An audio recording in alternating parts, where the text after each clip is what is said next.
The massive alien vessel descended through Earth's atmosphere with the grace of a falling meteor, its obsidian surface reflecting the morning sun like polished glass. Admiral Huan Wei stood at attention on the designated landing field outside the United Earth Defense Headquarters, surrounded by an assembly of Earth's highest-ranking military officials and diplomats.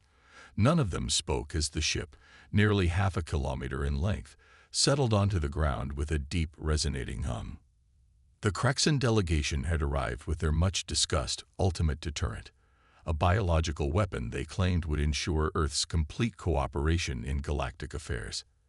After humanity's surprisingly rapid advancement into space and several successful defensive actions against hostile species, the Kraxan Imperium had decided to make a show of force. "Remember," Admiral Huang whispered to his assembled staff, "no matter what emerges from that ship, maintain protocol. We face down worse than whatever theatrical display they brought." His words carried the weight of experience.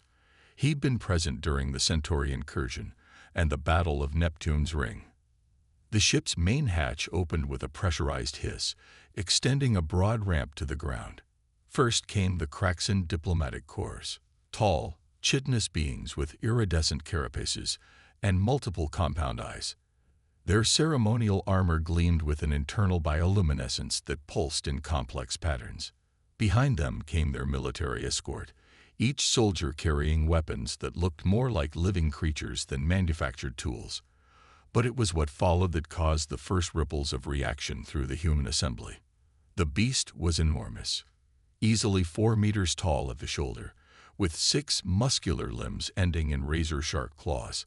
Its hide seemed to shift between different patterns of armor plating, and multiple rows of eyes tracked movement in all directions. Most striking was its mouth, or rather, mouths.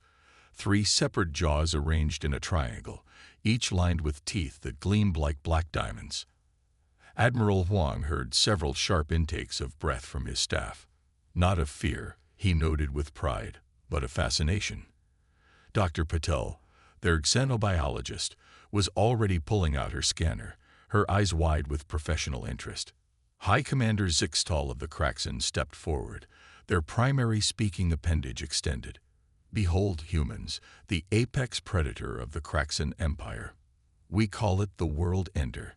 It has brought 17 species to their knees, and—" "Excuse me," Dr. Patel interrupted, already stepping forward with her scanner extended. "But is that a quaternary cardiac system I'm detecting? The biological implications are fascinating. And those armor plates, are they psychoreactive chromatic cells?" The Kraxan commander's speech faltered. "This is not a scientific specimen, human. This is the ultimate. Oh my God, look at those eyes." Lieutenant Rivera had also stepped forward, her face lit with enthusiasm. "They're just like a jumping spiders. Is it an ambush predator?" The musculature suggests. "Silence." High Commander Zixtal's voice cracked like thunder. "This creature has destroyed entire armies. It has leveled cities. The beast, perhaps responding to the raised voices, turned its triple-jawed head toward the humans and emitted a low, rumbling sound that vibrated the ground beneath their feet. The Kraxan delegates stepped back instinctively. Dr. Patel's face lit up. "That's subsonic communication. Similar to elephants. Commander, would you mind if I recorded some measurements? The implications for xenobiology are extraordinary." The World Ender, seemingly confused by the lack of terror in its audience, tilted its massive head. One of its front limbs scratched at the ground, creating deep furrows in the reinforced landing pad. "Look at that behavior," Admiral Huang said, his own professional interest piqued. "Reminds me of my old military working dog, trying to figure out if we're threats or not." He took a step forward, his posture relaxed but alert. "Your beast is impressive, High Commander. But you should know, humans have a long history of working with dangerous creatures. We don't just fight them, we understand them." The World Ender's multiple eyes focused on Admiral Huang, its armor plates shifting through complex patterns.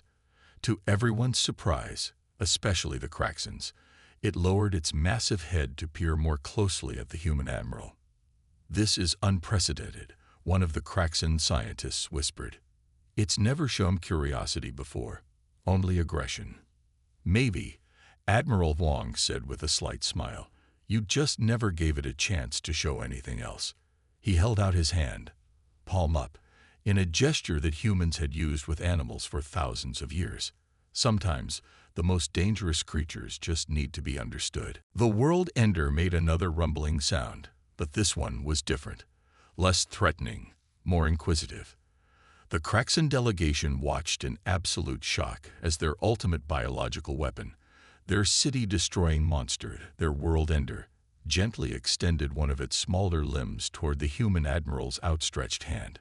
The Kraxan High Command vessel orbiting Earth had become a scene of unprecedented chaos. High Commander Zixtal paced the command deck, their bioluminescent patterns flashing in distressed rhythms as they reviewed the latest reports from the surface. "Impossible," they chittered to their assembled advisors.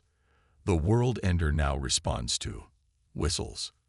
And what in the void is a belly rub?" The tactical display showed multiple feeds from Earth. In one, Dr. Patel was conducting detailed scans, while the massive creature lay contentedly on its side. In another, Lieutenant Rivera was teaching it to respond to hand signals, using pieces of synthesized protein as rewards. The beast that had previously only responded to neural control implants and aggression-inducing stimuli was learning tricks. "The humans have some kind of technology we're not detecting," insisted military strategist Kexfor. "Some way of controlling the beast's mind." "No technology detected," reported their chief scientist, Rintal, their compound eyes shifting in confusion. "They're using something far more primitive, what they call positive reinforcement and behavioral conditioning." On the main screen, Admiral Wong was addressing the United Earth Council meeting, the world ender sitting surprisingly docilely behind him. "Our initial assessments suggest the creature possesses intelligence comparable to Earth's higher mammals. Its aggressive behaviors appear to have been conditioned, not innate." The council chamber erupted in discussion. One of the delegates stood. "Admiral, are you suggesting we can rehabilitate this weapon?" "With respect, Counselor," Dr. Patel interjected, stepping forward with her datapad, "we need to stop thinking of it as a weapon. This is a sentient being that's been systematically traumatized and weaponized. My team's analysis shows signs of extensive neural modification and chemical conditioning." In orbit, High Commander Zixtal's carapace paled. "Turn off the feed." The humans are presenting their findings to their full scientific community in what they call an emergency symposium, Rintal reported, their voice trembling. They're undoing centuries of our behavioral modification in days. The world ender, which had never shown any signs of individual preference in centuries of Kraxan control, now had a name. The humans called it Titan, after some ancient Earth mythology. More disturbing to the Kraxan leadership, it responded to this name with what their xenobiologists identified as pleasure signals. Lieutenant Rivera appeared on another feed, leading Titan through what the humans called enrichment exercises. The beast that had once destroyed cities was now using its problem-solving abilities to figure out puzzle boxes for treats. "This goes beyond military concerns," strategist Kexfor said quietly. "If the humans can undo our conditioning so easily, they might question how we acquired Titan in the first place." High Commander Zixtal finished. "And what happened to its species?" A junior communications officer burst onto the command deck, their carapace flickering with urgency patterns. "High Commander, we're receiving simultaneous transmissions from 17 systems, all the worlds where we've previously deployed world enders. They're demanding answers." In the Earth facility below, Titan was demonstrating an entirely new behavior. Dr. Patel's team had introduced it to something called enrichment toys, and the creature was engaging in what the humans termed play. Its armor plates, once used to terrify enemies, now shifted in patterns that indicated joy. "Look at this," Dr. Patel said to Admiral Wang, pointing to her neural activity readings. The aggressive behavior patterns are being overwritten by new neural pathways. It's as if the creature is healing itself through positive interactions.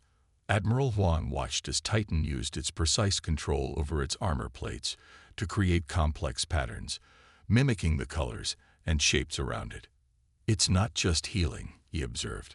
It's learning, growing, becoming what it was meant to be before the Kraxans turned it into a weapon. The implications weren't lost on the Kraxan leadership. Their ultimate weapon wasn't just being diffused, it was being transformed. And with this transformation came questions they had never wanted to answer. High Commander, Rental said hesitantly, the humans are requesting a full disclosure of Titan's origins. They've offered to help us rehabilitate any other specimens we have. High Commander Zixtal stared at the screens showing their supposed weapon, now peacefully interacting with humans. The creature's 3 jaws, once used to tear through battlements, were now gently accepting treats from children under the careful supervision of trainers. Its multiple eyes, designed to track targets for destruction, watched the humans with what could only be described as affection. Perhaps, they said slowly, we have misunderstood more than just this creature's nature. On Earth, as if to emphasize this point, Titan had discovered something that would have been unthinkable weeks ago. It had learned to play fetch with a reinforced titanium ball, its massive form moving with surprising gentleness as it brought the toy back to Lieutenant Rivera. The humans hadn't just neutralized the Kraxan's ultimate weapon. They had shown it a better way to be. And in doing so, they had unknowingly initiated a chain of events that would reshape the relationship between species across the galaxy. The emergency meeting of the Galactic Council was unlike anything in its 1,000-year history.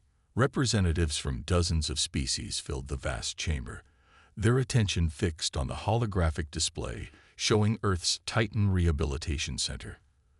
But it wasn't the facility itself that held their attention. It was the sound emanating from it. Titan was singing. The complex harmonics of its subsonic vocalizations filled the chamber, a sound that none of the assembled representatives had ever heard from one of these creatures. Dr. Patel stood before the council, her data displays showing neural activity patterns alongside acoustic analyses. What you're hearing, she explained, is not just noise. It's communication. Complex, emotional, and completely natural to the species. The Kraxan delegation sat in uncomfortable silence as other representatives turned to stare at them. A Vextheri delegate, their crystalline form shimmering with agitation, rose to speak. Are we to understand, they chimed, that these creatures possess their own language, that they are not simply biological weapons, but a sentient species? Before the Kraxans could respond, Admiral Wang stepped forward. With respect to the council, we've discovered something even more significant. He nodded to Lieutenant Rivera, who activated another hologram. The display showed Titan interacting with a group of Earth's marine mammals, dolphins and whales, through underwater speakers. The creatures' subsonic songs were being answered by the Earth species, creating a complex dialogue that had the xenolinguists in the chamber leaning forward in fascination. They're not just communicating, Lieutenant Rivera explained. They're learning from each other. Titan species appears to have evolved as oceanic creatures before being modified for land combat. These patterns match geological songs found in deep-sea recordings across multiple worlds. The implications hit the chamber like a physical force. One of the Kraxan scientists, unable to contain themselves, burst out, "It's impossible. We found them as primitive beasts." "Did you?" Admiral Wang's voice was quiet but carried throughout the chamber. "Or did you find a civilization different from your own? One that communicated through song and color rather than words and technology?" The evidence was becoming undeniable. Titan's increasing displays of intelligence weren't new developments. They were rememberings. Each day spent free of chemical controls and neural suppressants revealed more of what the species had been before the Kraxans found them. In the rehabilitation center, Titan had begun teaching younger Earth cetaceans its songs. Marine biologists reported that pods of whales were adapting these patterns, creating new harmonies that spread through ocean networks. The creature's armor plates, once thought to be purely defensive, now displayed patterns that matched the emotional content of its songs. "We've been invited to witness something remarkable," Dr. Patel addressed the council. "Titan has started creating what we can only describe as art." The hologram shifted to show the creature in a specially designed aquatic chamber. As the assembled representatives watched, Titan began to move in complex patterns, its armor plates shifting through colors and designs, while its subsonic songs created standing waves in the water. The result was a synchronized display of light, sound, and motion that left even the most stoic council members speechless. "This," Admiral Huang said into the silence, "is what happens when we approach the unknown with curiosity rather than fear, when we seek to understand rather than control." A junior Kraxan delegate, their carapace patterns showing distress, suddenly stood. "The songs, they're in our deepest archives. We thought they were just background noise in our initial planetary surveys. We didn't realize." High Commander Zixtal tried to silence them, but it was too late. The council chamber erupted in demands for access to those archives. Species that had faced the world enders in combat now realized they hadn't been fighting mindless beasts, but enslaved artists, poets, philosophers who communicated through mediums their conquerors had never bothered to understand. "There will be consequences," the Vextheri delegate announced, their crystalline form resonating with authority. "But first, there must be restoration." As if in agreement, Titan's song changed tone. The hologram showed the creature approaching the observation window where a group of human children had gathered for their regular visit. Its armor plates shifted to mirror their expressions of wonder, creating a rippling display of innocent joy that spread across its massive form. Dr. Patel's instruments recorded everything, but it was Lieutenant Rivera who captured the moment's significance in her log. "Today we witnessed not just communication, but communion. In trying to understand what we thought was a weapon, we've discovered not just a species, but a new way of seeing the universe itself." In orbit, the Kraxan leadership faced a choice that would define their civilization's future. Their ultimate weapon had not just been neutralized, it had been revealed as a testament to their greatest mistake. The humans hadn't defeated their weapon, they had freed an artist. And across the galaxy, in the deepest oceans of 1,000 worlds, ancient songs began to stir again, waiting to be remembered. Would you like me to continue with Part 4? The story is now exploring the deeper implications of the cultural and ethical revelations, while maintaining focus on the core themes of understanding and connection. Crisis Point. A month after the Galactic Council meeting, alarms blared through Earth's orbital defense network. Massive energy signatures appeared at the edge of the solar system. A Kraxan battle fleet had arrived, far larger than any previously encountered. "They're trying to reclaim Titan," Admiral Huang said, studying the tactical displays in Earth's Defense Command. "They can't allow their secret to spread further." But as the fleet approached, something unprecedented occurred. Deep within Earth's oceans, a song began. Titan, swimming freely in the Pacific depths, had started broadcasting on frequencies that carried through both space and water. Within minutes, the song was answered, not just by Earth's whales, but by signals from planets across the galaxy. The Kraxan fleet suddenly stopped dead in space. "Admiral," Lieutenant Rivera called out, her eyes wide at her readings. "The signals, they're coming from inside the Kraxan ships." The truth revealed itself in a symphony of defiance. Every world-ender specimen in Kraxan custody had begun to sing, their centuries of conditioning cracking under the weight of remembered songs. In the ship's holding bays, the creature's armor plates blazed with patterns that told stories of their people's past. Dr. Patel's voice crackled over the comm. "It's not just communication, it's restoration. Titan is broadcasting memory patterns. They're remembering who they are." The Kraxan fleet hung motionless as their biological weapons transformed into something else entirely, witnesses to their own history. High Commander Zixtal's desperate gambit had backfired spectacularly. In trying to silence the truth, they had instead given it the perfect stage. New perspectives. The aftermath transformed galactic society.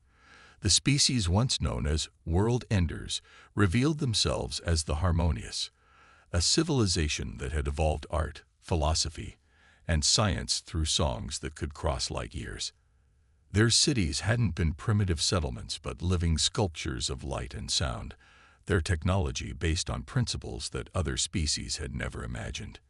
In the decades that followed, humanity's role shifted from military power to cultural interpreter. Earth's oceans became universities where the harmonious taught their art to eager students from across the galaxy. The songs that had once been weapons now built bridges between civilizations. The Kraxan Empire, facing the consequences of their actions, underwent a profound transformation. Under pressure from the Galactic Council and their own younger generation, they dedicated their biotechnology to restoration rather than weaponry. Titan, who had started it all, became an ambassador between species. Its favorite activity remained its sessions with human children, teaching them to see colors in sound and hear light in motion. The creature that had been meant to end worlds instead sparked a renaissance of interspecies understanding. Admiral Huang, speaking at the 10th anniversary of First Contact Day, summarized it best. "We thought we were facing a weapon, but we were really facing a mirror.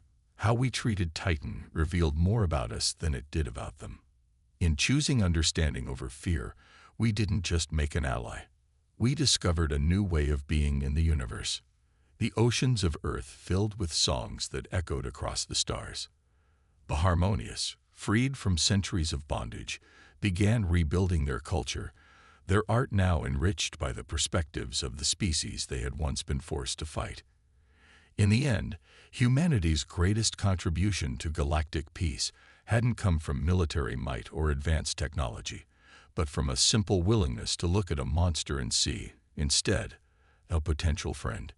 And in the deepest waters of the Pacific, where Titan now led a pod of both earth whales and young harmonious, new songs were being created. Psalms that told not of war and domination, but of redemption, understanding, and the infinite possibilities that arise when fear gives way to curiosity, and weapons are transformed into wonders. The Kraxan's beast had indeed changed the galaxy, just not in the way they had intended. In treating it like a pet, humans had revealed it as a person. In the end, that made all the difference.